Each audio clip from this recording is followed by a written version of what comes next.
What's going on, guys? So we went to Bellator 206 in San Jose this Saturday, and we had an absolute blast. It was our first live MMA event at all, and I had a great time. We had great seats. We were right above the analysts. We were about the second row, right where the seats curve. It was awesome, man. And yeah.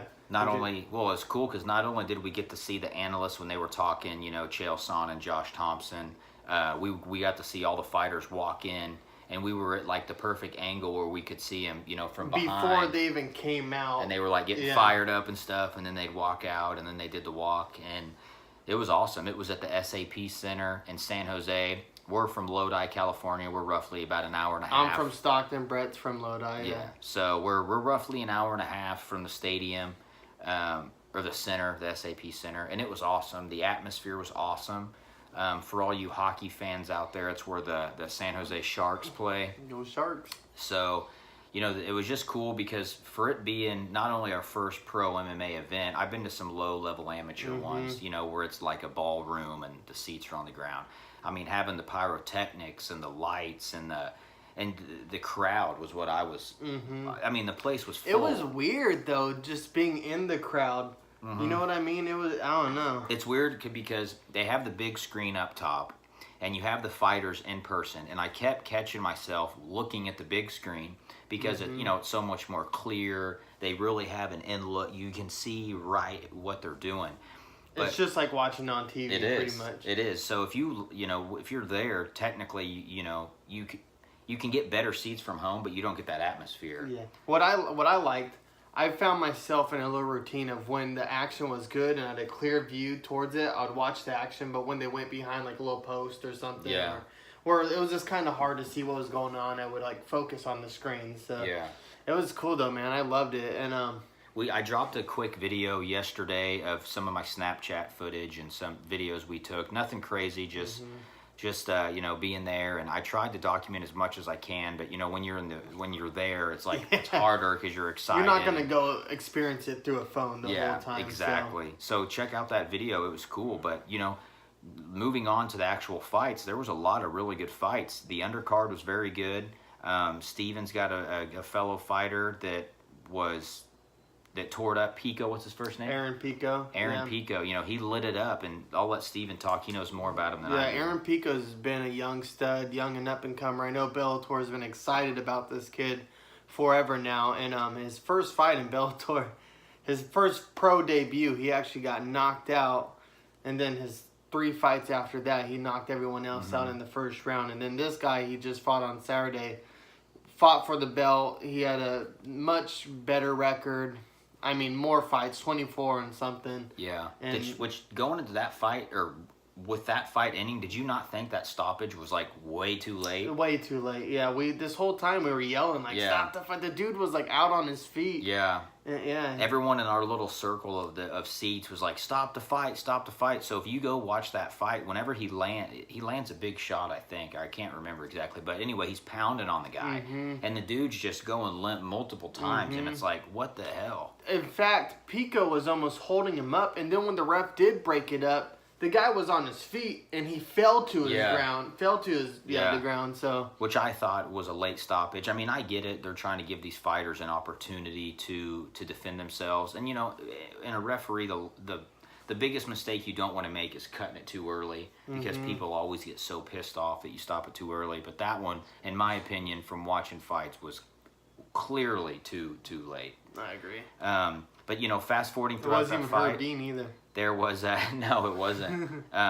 Which actually, there's a lot of referees that are UFC referees. I'm sure they do. Which they do all the events. They do all the events. They do Cage Warriors and everything also. I believe. But it was a great card, I'm not gonna lie. I watch mostly UFC, so unless it's prior UFC fighters or just like a huge name Bellator fighter, I'm not that educated with it. But fast forwarding to the co-main event was... Hold on, let's talk about Lima. I forget the guy he fought, but when we were inside, we watch it on TV a lot where people are booing, but it's ridiculous when you're sitting and they're in the clinch and there's action going on and everyone around us is booing except for like 5 of us. Like, why are you booing? They're I trying agree. to advance position or do something. That Yeah. annoys me. So if you're an MMA fan, just realize these people are putting their life on the line. You know, it's not always going to be a kickboxing match or a boxing match. There's wrestling. You know, I mean, there's clinch work. There's other stuff that they have to wear each other down or advance position so they don't get their head knocked off. Absolutely. You know, so just take that in consideration the next time you watch a fight and want to boo. I understand if it's like a Francis Ngannou versus Derek Lewis, where there's, they're like, just nothing going literally on at not all. doing anything. I understand, you know. That was frustrating too, but you know, I've come to the conclusion that a lot of people are, what's the word?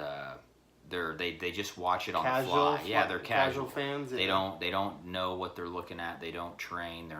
They don't do anything as far as, you know, fighting. So when you go to these events, you're expecting fireworks the whole time, which, hey, I'm right there with you. But you need to have an appreciation for the sport too. You know, like you said, these guys, one false move, you know, he could lose a lot of money. He could get cut. You know, he's got a family he's got to feed, just like we have jobs. And this was they had like a tournament going on. 50 Cent's giving the winner of this tournament $1 million. So they don't want to go out there and make a mistake and lose. You know what I mean? For Bellator fighters, $1 million might be life changing. Yes, so. Absolutely. But okay, let's go on to that. So that was a good fight. Honestly, I was happy with the whole card. The card flew by for me. I was like, what the heck? It's already over. So the co-main was Rampage Jackson versus Vanderlei Silva. Time out. And if you do go to a live event, when the main card starts, buy your beers. Yeah. Because they stopped selling beer. At 10 o'clock. It was at 10 o'clock. Well, I thought it was earlier than 10. I want to say it was right around 10 because we were thinking that we're going to go get one more beer before we were really literally next in line for a beer, and they were like, nope, sorry guys. Yeah, they cut it off. Yeah. They cut it off, but I'm sure there's some legality thing. The co-main event was Rampage Jackson versus Vanderlei Silva for. I think leading into that, Vanderlei Silva had the 2-1 advantage over Rampage. So everybody and their mom knew it was going to be a brawl, which is exactly what it was. No one even attempted a takedown, if I remember correctly. Yeah. Honestly, I don't think either one would have had an advantage. I think it was who landed first. And Rampage landed first. I mean, both of these dudes just... They both rocked each other multiple times. It was literally a slugfest. It's what all the casual fans love. Just two guys just causing brain trauma on each other. Yeah. You know, I don't care how old these dudes are. They were... There was even... I remember watching and thinking, like, man, there's no movement. They're both just standing there's no head movement at all. Yeah. Right? And you can tell they're both just loading up, ready to go. But, hey, it's exciting. Rampage ended up getting a TKO. The best part about being live is the crowd. You know, when the crowd explodes, you can feel that. I got the chills so many times. Yeah. It was just awesome. But fast forwarding to the main event, it was Gegard Mousasi against Rory McDonald, both of them being champions. Was it a champion for both belts, or? Yeah, they both had a championship belt, but Rory McDonald was going up and fighting Gegard Mousasi for his belt. Okay. So. And there was actually a lot of speculation about this. If people were wondering, is Rory McDonald being too,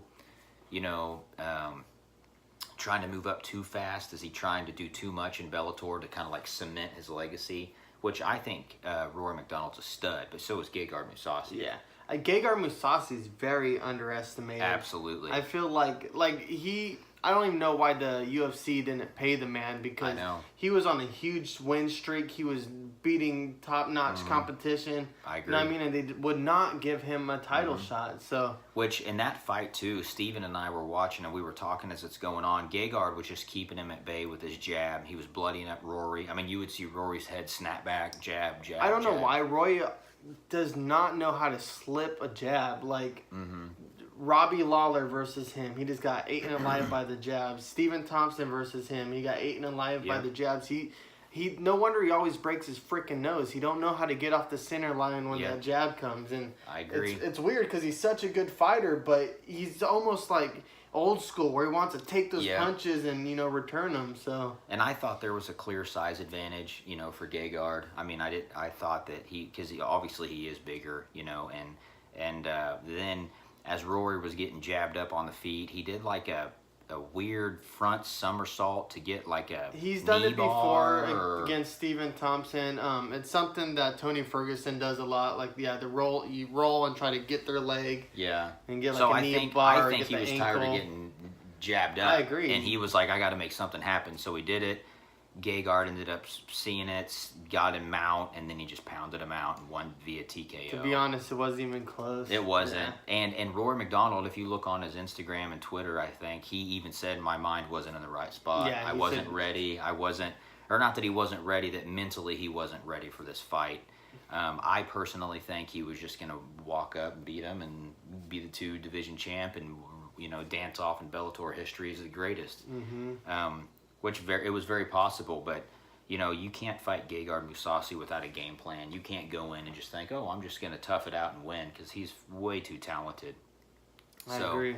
Gegard wins via TKO, and then that ended the night, and it was a great fight card, possibly one of the biggest Bellator cards in Bellator history. It just sucks it wasn't on TV. It was on like DAZN or something like that. DAZN. It's an app now. I think they're going to that. DAZN? DAZN. Yeah. It's $9.99 a month. I think that's what they're going to now. And they said they're going to have, 20, 30, 40 fights a year on that thing, if not more. So I think maybe that's the new wave of Bellator. So if you get an opportunity to go to a Bellator fight, even though, you might be a UFC fan, we're huge UFC fans, it was still awesome. We still knew some of the fighters. A lot of UFC fighters go there. A lot of young and upcoming talent start in Bellator. I knew everyone on the card. Even Gilbert Melendez, his wife, was on the card. Yeah. She did really good, even though it was a close fight, but that was fun to see her do her thing. Very fun. He was there. Daniel Cormier was there. DC was there. There was a lot of big names. There was a lot of big names, so it was a really fun event. Absolutely. It was cool to see celebrities. We weren't that far from any of the celebrities, so. Mm-hmm.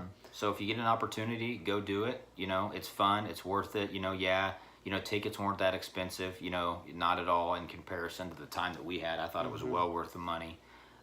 So yeah, if you ever go to an event, or if you have been to an event, let us know. If you recommend another fight promotion, let us know. We're down to, go watch anything. So thank you for watching, and we'll catch you later. Peace.